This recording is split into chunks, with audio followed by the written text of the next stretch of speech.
Specially मुलांसाठी एक उपाय म्हणू शकतो आपण, त्याला रेमेडी म्हणू शकतो की मुलांना ज्या वेळेला नजर लागते किंवा मुलांना अभ्यासामध्ये त्यांची प्रगती तुम्हाला दिसत नाही, मुलं चिडचिड करतायत, बाहेर कुठे फिरून आले खेळून आले की नुसती भांडणं वादावाद, नुसते हट्टीपणा करतायत, अशा वेळेला काय करा, काळं मीठ असतं ना, तर ते काळं मीठ घ्या.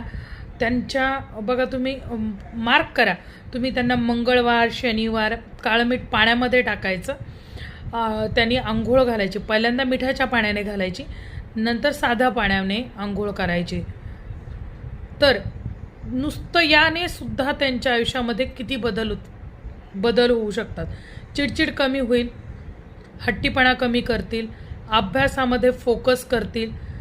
काळ्या मिठाने सुद्धा, जो तुम्हाला मी आत्ता एक मागच्या व्हिडिओमध्ये जो उपाय सांगितला, तो उपाय जर तुम्ही काळ्या मिठाचा केला, म्हणजे 7 वेळा अँटी क्लॉकवाईज डोक्याच्या भोवती फिरायचे, घड्याळाच्या काट्याच्या उलट्या दिशेने 7 वेळा डोक्याभोवती मीठ फिरवायचं, पुढून 7 वेळा आणि मागून 7 वेळा डोक्यापासून पायापर्यंत उतरवायचं. उतरवताना म्हणायचं, कुठल्याही प्रकारची बाधा नजर माझ्या मुलावरती असेल ती ह्या मिठाला लागून निघून जाऊ दे. आणि मग ते मीठ एका मगभर पाण्यामध्ये घेऊन ते विरघळवायचं आणि ते मिठाचं पाणी रस्त्यावरती फेकून द्यायचं.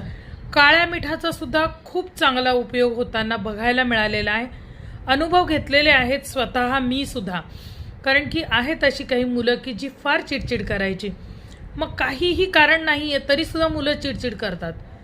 मग हेही कारण एक असू शकतं, नजरेची बाधा ही फार, आणि कशाचीही नजर लागू शकते.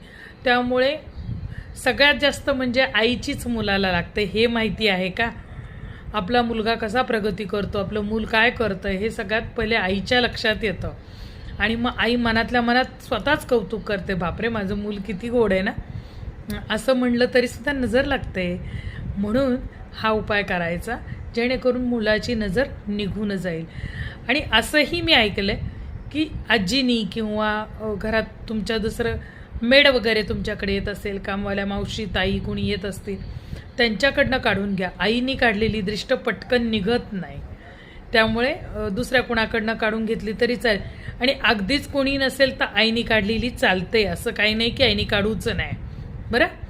तर अशा पद्धतीने करा. जय भवानी, जय जगदंब.